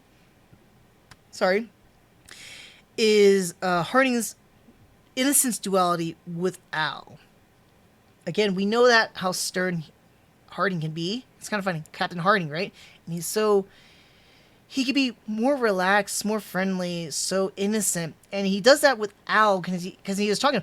Misha and Garcia, who are part of the team, are these hardened vets too, but they're not trying to be nice to Al or anything like that. But Harding changes to the situation, like, and he tries to befriend him almost and be in this innocent and kind nature. I don't remember too much about Harding's past, and I don't know if he actually had kids or not, but he was even trying to, like, be on Al's good side and get all the information he can from Al. It's kind of shocking that towards the end, when Al leaves after he gives them their insignia, I think that's the insignia part, but Garcia even suggests, like, "Hey, should we kill the kid now?" And Harding's like, "No, we don't want attention from the police because of what had happened earlier." And I was like, dang. I mean, even he considered killing, like, the way he said, like, it's definitely he considered killing the kid, and the only reason he thought against it was because it would expose their operations on the colony. So, like, it's just that duality and innocence, and it's kind of hard to tell whether or not, like, is he really a good person? Is he a good is he just being a good soldier, or is he actually a good person too? And it's really hard to define it with Harding. And I find the duality in his character in this series was interesting, to say the least. Granted, we only get him for 4 episodes. Spoiler on that one, but it's interesting. Let me see what else I had here again too. Apologize, I'm trying to, like, there's a lot for me that I want to kind of cover, and I don't want to miss anything, since I already said it too.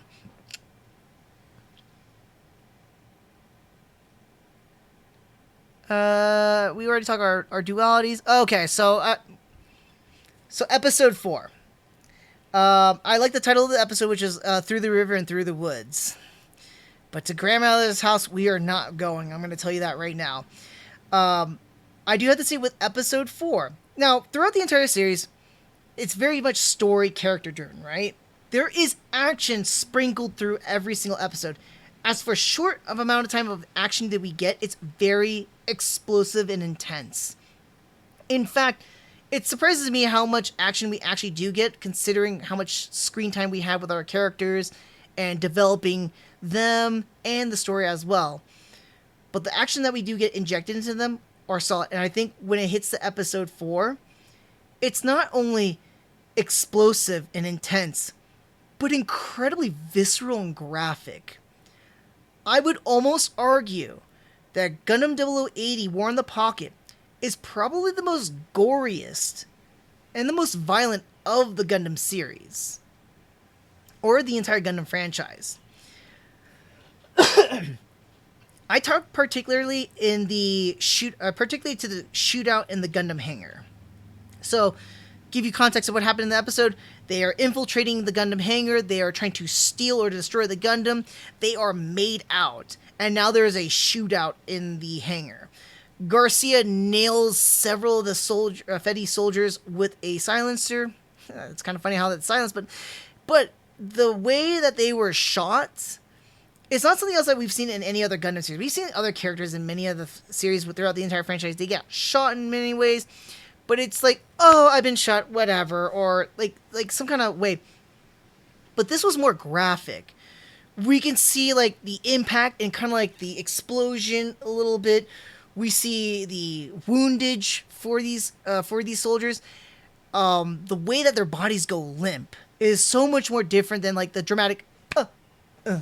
No, the way that their bodies fall is very realistic. Like, and I've seen some pretty horrible things in my life, and that I guess that kind of triggered me a little bit too, because I saw that I was like, wow, that's really realistic here. And seeing some of those bodies getting shot and drop were pretty intense. I think the biggest one too was when one of the Fedi soldiers gets headshot, and just the visceral and gory sight of that was just wow. It stunned me for a second, and I think what stunned me more so because it's this series up until episode 4 has been this childish, almost innocence. Even though we know we're dealing with a war and we've seen some pretty terrible things happen so far, this very stark contrast between the two really drive it home. I think it drove this violence and this scene particularly just hitting it hardcore home. So like seeing some of these soldiers get hit, drop, the impact and the wounds, up until Garcia's death too. I'm sorry, I'm spoiling it here, but like, yeah, it's like, it was pretty intense. I was a little bit shocked by some of the violence there, and I'm like, I'm not easy to be shocked and startled. I've seen this series so many times, and I guess maybe just trying to like go through the entire series in this progressional go and absorb all the nuances of it. I was just a little bit surprised. You know, like, I've seen this series probably however many times it aired on Cartoon Network, probably 4 or 5 times on my original DVD. This is the second time I'm watching it on Blu-ray, so that's like almost capping it at 10 times plus. It is a short series, easy to watch. But, you know, like, when you watch the differences between the series and you see the difference in the violence, you don't really think about it as much. And coming from 8th MS Team into 0080, the shootout sequences definitely stand out. Also, the mecha fights. We see more of this. We don't get to see the actual hamburgerization of the pilots or whatnot, but we can get an idea about what the impact or destruction from within the cockpit is like. And it's one of those, you don't see it, but your imagination makes up what it could be, and it's so much more impactful there, I feel, at least. Your imagination takes it to a higher level than what you can actually see. And I think that just gives it a lot more oomph with this series. Again, playing around with that theme of innocence and the dualities of that too, and with the stark contrast of what war really is. It's fantastic stuff. I just gotta say. Yeah, and I would say that that shootout to was more gorier than seeing Char's headshot on Cecilia in the original series and the movie trilogy. At least that one was like oh snap, that was kind of crazy and cool and wow, that's surprising. This one was just nasty. It was mean. It was just it was gory and graphic. It took a while, and I think it's just because of the tonalities of the series. It's not like where you watch like Hellsing Ultimate or some crazy like Ninja Scroll or something like that. The violence is already prevalent there. I think because of this series is constantly pushing with that whole innocence perspective, that wholesome perspective, and then you start seeing that, it's that stark contrast, and it really hits it home. Great stuff. On top of that one too, let me see what I had here about perspective. Was that throughout the entire Gundam franchise and series, most of the time we follow soldiers for the most part. Yes, we do follow some civilians that get dragged into the soldier role. That's about it. But we don't get a true civilian perspective here. And when I say true civilian perspective is, again, I'm talking about Al. We have a child, a citizen in a neutral colony that has not been impacted or touched by this war truly until the events of this series. And it's not just some kid that gets, somehow magically hijacks or put into a mobile suit and then becomes the pilot. No, this is a civilian through and through. And we see that perspective consistently throughout the entire series. I think this is a very unique perspective. And we get to see a lot of things that we don't get to see in other series, which I've been touching upon this entire review, which is that innocence, that naivety, and then the realization of how wrong thinking Al was about this war. Very grown up of him, especially towards the end of the series. I've already talked about the suits here, and I know I jumped the gun on that one.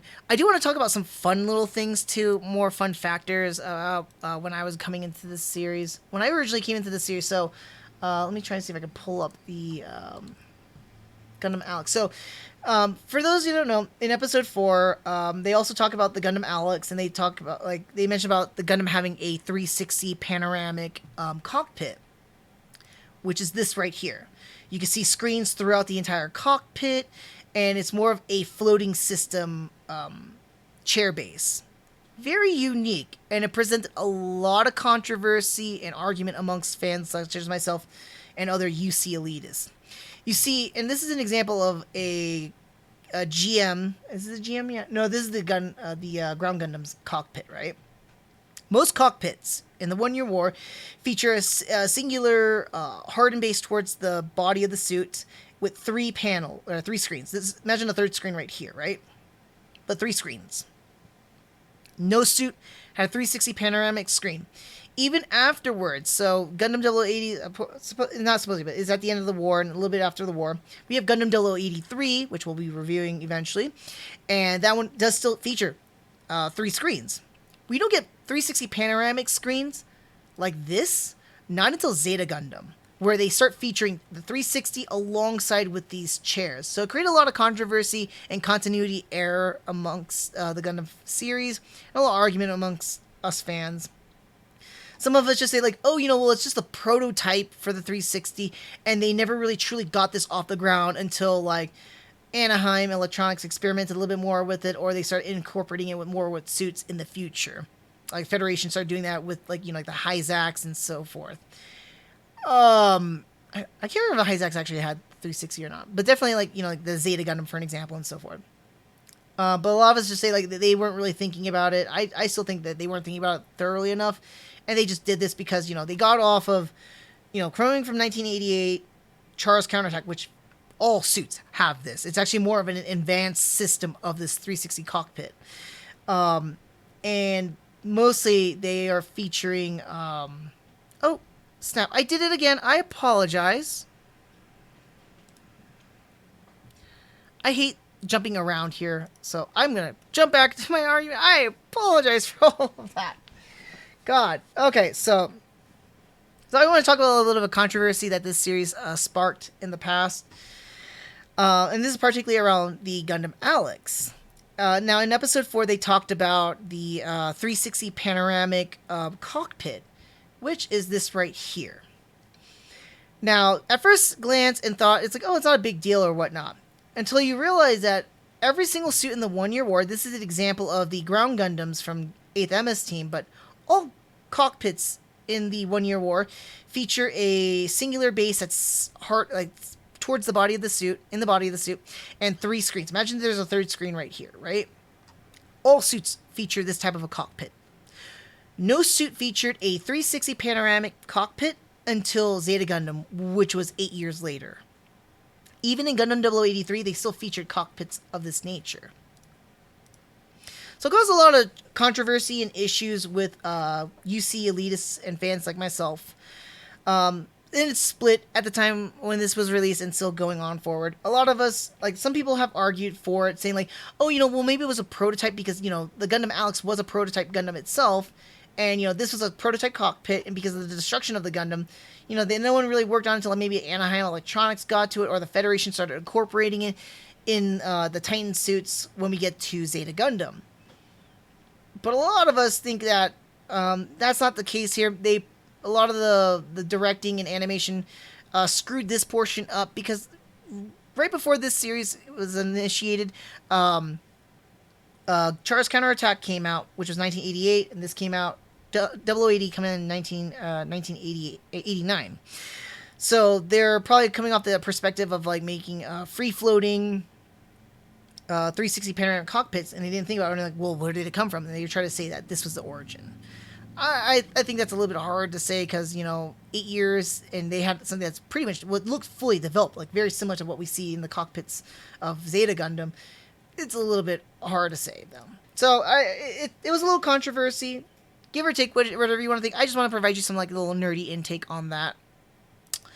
Another fun thing I thought I recognized a lot too was that a lot of the sound effects for the suits in this series featured a lot of RoboCop sound effects, from like movements to like grappling, or even some mechanized sound effects. Sounds very much like from RoboCop, which I find kind of funny too, because in RoboCop 2, which was made years after this one, some sound effects that I believe the Camphor made was of RoboCop 2, or Kane, basically. The sound effects that he would make in that movie. So I think they kind of like bit off of each other, or just, sound bites that the industry uses from time to time. That being said, we're coming towards our end here, but I do want to talk about our big segment here, which is, if you're new to Gundam, should I watch this first? This is going to be another hard series for me to say yes or no, and I'm going to say purely relies on your taste. I will still give you my personal opinion, but it's going to rely on personal taste for the most part. If you enjoy, depending on how you take it for a short series, but if you enjoy a short series with incredibly solid character development and tightly told story with some action, but it's just explosive and intense action, I think you're going to enjoy this series. I'd say no if you're the opposite. You don't care about the characters. You really want to just enjoy like more of a action-oriented, fast-paced anime, and not caring about all that drama. Then I would say avoid this series. Personally, when it comes to Gundam, though, I would recommend this as a first watch. I say that because it's a super bite-sized series that can be completed in one sitting. I mean, it's the same time that it takes you to watch this series, you can watch Avengers Endgame, or just a 3-hour movie in total length, because it's about 3 hours to watch this entire series. But it really hammers home a lot of Gundam's primary or primal themes, and it does a fantastic job utilizing that innocence theme and the duality of it within the series. The action sprinkled throughout the entire series, while small, like I said, is very explosive, like a firework, or in this case, I would put it just like TNT. It just blows up in your face, and it really gives you that nice stark contrast of what the series is overall. I don't think any of this would disappoint you coming into a Gundam series fresh. But yeah, I would definitely recommend this as a first watch. Overall, though, Mobile Suit Gundam 0080 is definitely a war in the pocket. 6 episodes long, but chock full of character development and firecracker TNT-like action that simmers as quickly as it explodes. Sprinkled throughout the entire series, but it will never disappoint you. Hits home with a lot of theoretical or thematic points of the Gundam franchise, and it does it from such an innocent perspective. It is a delightful deception.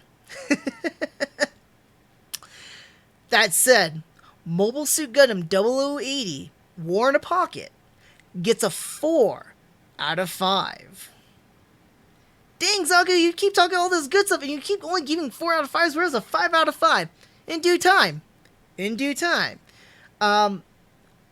This one is the closest one to get a 5 out of 5. I actually honestly say this would have been a bigger contender for a 5 out of 5 than 8th MS Team, because this one, I loved everything about this series. This is really good. Why not a 5? Why not a 5, Zaku? Why? I'm like, I don't know. I think it's just sometimes the childish stuff kind of grits on me a little bit. It's a series I will always come back to, but it's not so high, but it's really high on my tiering list of like Gundam series. I really enjoyed Gundam 0080, and rewatching it again after watching a series. Hey, let me pull out these guys. After watching all of these guys so far, this thick stack. Let me get this all organized here. This thick stack right here for you guys. I have to say it's pretty enjoyable. That said, we're pretty much coming to the end of the 1-year war now. We've gone through majority of the series here. Let me try and pull up an example. Let's see if we can pull it up here for you guys. Give me one moment here.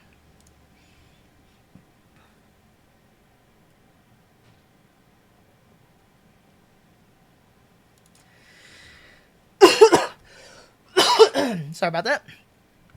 So to give you context, so we already gone through Mobile Suit Gundam. We got 0080 right here, and then we got the MS Igloos right here, and 8th MS Team. For the 1-year war, though, the only thing we got left going for this is actually Thunderbolt. I believe Twilight Axis. No, that's gonna be Unicorn Era. So we got Thunderbolt left, and Thunderbolt's gonna be covering. Funny enough. I apologize for hitting my boom mic, but we will be watching. We're going to be concluding the 1-year war with Mobile Suit Thunderbolt, which is consists of 2 movies. I believe there's a third one. Let me double check this here. Yeah, 2 movies at the moment here, and there's a Ona, but Ona has not come out here in the States yet. Yeah, Ona is just basically a compilation. These are the compilations of the Ona original and net animation, I believe is what ONA is, or ONA. And then, of course, we're going to be jumping out of the 1-year war because the time frames, and I'll just give you guys some context, right? The December Sky movie takes place at the end of the war. And then Bandit Flower, if I remember correctly, takes place 8 months after the war has ended. So we are in 0080, just like in 0080 War in a Pocket. Once that concludes, we will then be going into after war stuff, and Gundam 0083 is the next one in that list. So we are now exiting out of the 1-year war 1-year war stuff. I'm sad, like, this is all the UC Century stuff, but it's not organized. But we are coming out of the 1-year war. And we are now going to be slowly coming towards the afterwar or peacetime. And then we are going to slowly drift towards the other wars that will be more not prevalent, but will come up. And it's not as covered as the 1-year war. 1-year war does have the most material covered for it, which is nice. And if you look at it in this perspective, let me just kind of give you guys in a physical perspective, right? So we got these right here. I mean, we got quite a bit with Origin giving a lot of us our backstory. the original series giving the standard backbone of what happens for the events to that occur. MS Igloo kind of touches on the Phantom Fighters, which is forgettable to be honest. 8th MS Team gives us a different frontal view, and not so much of the crazy new type stuff. And 0080 gives us another perspective from a civilian standpoint at the end of the war. And then Thunderbolt gives us another fight amongst Federation and Zeon, and it's going to be more of a divide between the two. It's not going to be a focus on one or the other. It's going to be a divide, which is nice. I think it's even out because right now we're kind of 3 for 3, I think, for this. Let me see. If we look at this, right? Origins Zeon, so that's one. We got original Mobile Suit Gundam, that's the Federation. We got MS Igloo, which is primarily Zeon, but we also got some Federation influences right there. Then we got 8th MS Team, which is Federation based, and then we got Gundam 0080, which is Zeon based. So 3 for 3, basically. And December Sky for Thunderbolt is going to be another tiebreaker between the two. So it's an evened out viewpoint, which is what I really, really do like. I do wish we had more Zeon based series because I love Zeon and I always view Zeon. Maybe eventually if I get enough people that want me to talk about it more or dive into the Zeon mythos or whatnot, because I see Zeon like America and they're fighting for their independence. So that's the one thing I really, really like about Zeon.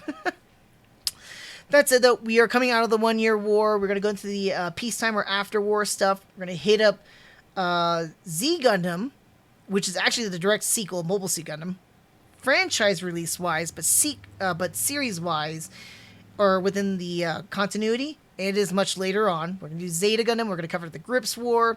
We're going to jump into ZZ right after. I wish I could do that Kelsey Grammer, Sideshow Bob, Grohl. Because I'm not excited to watch ZZ Gundam. I was not excited to watch MS Igloo, but ZZ Gundam is by far the one I'm not the most excited to watch. It is the series I dread to watch. After ZZ Gundam, we're going to get into Char's Counterattack, which is an awesome movie, and we're going to finally conclude the rivalry of Amuro and Char there. After that, we're going to be... Now, beforehand, it used to be a huge time gap, but now not so much. If I remember correctly, we're going to be jumping into Unicorn Gundam, or Gundam Unicorn, and then we're going to jump into Narrative. By the way, I've never watched Narrative before, so this is going to be fun to watch. Giovanni, my friend's asking me. I'm about done. Just wrapping up. Ready to game. And I'll tell you guys a little bit what I'm going to do afterwards. But yeah, I've never seen a Narrative, but I have it. So I'm excited to watch that. This will be the first time I'm going to watch Narrative. And then after Narrative, we're going to hit our first big jump. No, actually, it's the same time frame. No. 0080, 0087, 0088, 0089, 0086. No, 0096. I think this is 0097, 98. After that one, this will be a big time jump, and we're going to be jumping into Mobile Suit Victory Gundam, which is 0123 in the UC Century. And after that one, it should be G Savior.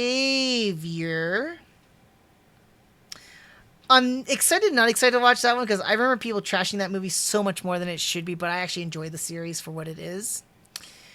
After that one, the last one technically is going to be G and Reconquista, but what will happen is that we're going to jump into Turn A Gundam. And then G and Reconquista. Because that one's actually set in the UC Century, or the Regaled Century, is what this one's actually known as. Because everything's UC Century up until G and Reconquista, which is Regaled Century, but we find out that this is part of the UC Century, is far, far, far away from the time frame. So we have Turn A Gundam, Correct Century, which is centuries later, which incorporates these series right here into this mess. saying that this happened centuries after this, which happened centuries after this, which happened centuries after this, which repeats this. Others argue that this is a what if of the original Gundam. And then we have Turn A, which ties everything all together. And then, of course, we got all these other series, which then G and Reconquista, or Reconquista and G, says that it encapsulates all of this. So yeah, I'm not watching all of the other ones and broken up, or I'm going to be watching this in the UC Century timeline first, and then I'm going to be watching all the other ones here. You really want to know which ones I'm not excited to watch? I am not excited to watch G and Reconquista, Gundam Reconquista and G, ZZ Gundam. Turn A is hit and miss. We'll see how I feel after rewatching it again. I've only watched Turn A Gundam once fully, in bits and pieces a lot of times. So we're going to see how I feel about that. I'm not going to talk about Seed. If I get enough requests to watch Seed, I will consider watching Seed. Fun thing is that Bandai is now releasing information that they're releasing a new Seed series called Gundam Seed Eclipse. Or Mobile Suit Gundam Eclipse. I can't remember what it was, but it's supposed to be a sequel series from after Seed Destiny. I don't know how I feel about it. I've never been excited for the Seed portion of the franchise, and I don't like the Cosmic Era. I feel like it bites too much from all other series because it's not original. And it's lazy in all aspects but the music.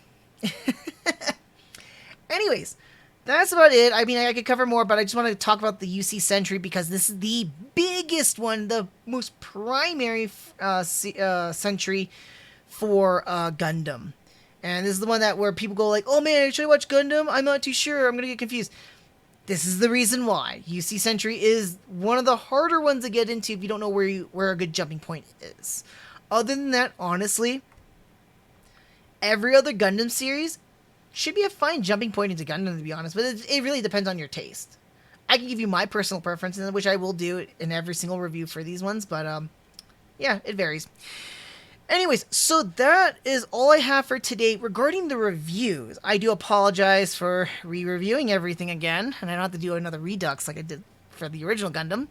I appreciate all of you for sticking around. If you haven't already, make sure to follow me on my Twitch account and on my Twitter account. On my Twitter account is when I announce when I go live doing live streams. Normally, I would be live streaming at 12 p.m. and 12 a.m. Mountain Standard Time. Right now, I'm more focused on doing these reviews than anything else, so I'm not going to be doing gaming as much. However, today is an exception because 3 days ago, Monster Hunter just released, or no, was it 2 days ago? Released the new update for Monster Hunter Rise. So we now got some new monster fights alongside with the new ending. So I'm a little bit excited for that one. That's what my friend was just messaging me a little bit ago for. So I'm going to be ending my stream just for a little bit. I'm going to grab me a quick bite to eat, and then I'm going to start the live stream again, but this time we're going to be streaming some gameplay. And we're going to play some Monster Hunter Rise. So I'm a little bit excited for that one. If you guys want me to too, and I'll offer it as well. I might, have my little webcam up. If not, I'm just going to keep it strictly to the game because that's how I usually focus on things. So, again, appreciate you guys for sticking around. And if you did miss this by any chance, you missed this live stream, I will be streaming again next Saturday. Again, the game plan is I will be reviewing Mobile Suit Gundam Thunderbolt, both December Sky and Bandit Flower, and Gundam 0083. If I have enough time, I would like to squeeze in another series into there. But that's what's the forecast for next Saturday. I'm going to try and film around the same time frame again. Try to make it a little bit earlier. Did go to bed late tonight, or last night, so that's my own fault, but thank you for sticking around.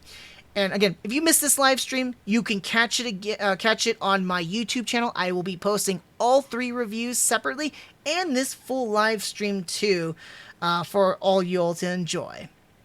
Again, thank you for watching, and until the next live stream, which will be in about 15-20 minutes or so, I'll catch you next time. See you around.